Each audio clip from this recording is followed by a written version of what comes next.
The real history of NDE is we first came here 20 years ago, so this is our 20th birthday. We're in this magnificent building. It's called the Rotunda. It was designed in 1968 by an architect called Paul Hamilton, and it has a very brutalistic, unusual architecture, and it's actually a listed building as its sort of architectural significance within the country.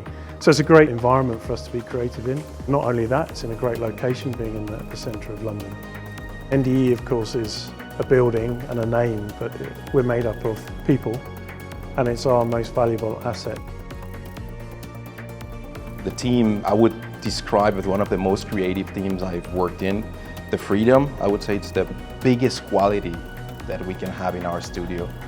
It's the fact that we can work on production, but the concept phase allows us to go very far.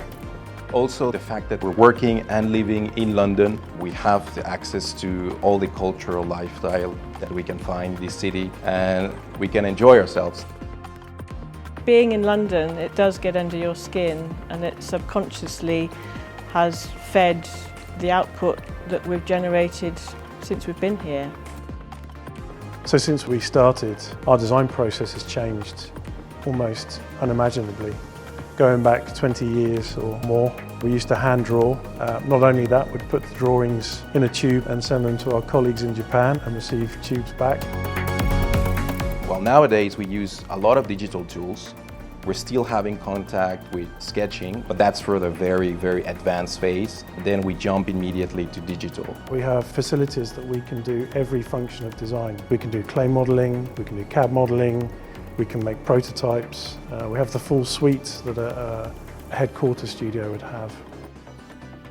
What we have at Nissan, and we all enjoy, is we have a spirit of freedom. We're asked to explore, and when we look back, I think it can really reflect on the products that we produce. Our back catalogue of designs at NDE is quite rich. From the very beginning, we launched the Qashqai in Geneva in 2004, which was the Qashqai concept. It was obviously a very pivotal car for us because it was the start of our journey with Qashqai and was our first project in this building. That, of course, led on to the production one in 2007, which, of course, has set the benchmark in terms of C-segment crossover. As well as our mainstream products, the team here, they look at a lot of advanced studies, which also lead on to concept vehicles. And even around electrification, if we look back, the studio worked on NV200, which later went on to be an all-electric commercial vehicle. So we worked on the concept of that, down to the Aria concept and Aria single-seater. The 2023 concept, it's a celebration, it's a present from us to celebrate our 20th birthday.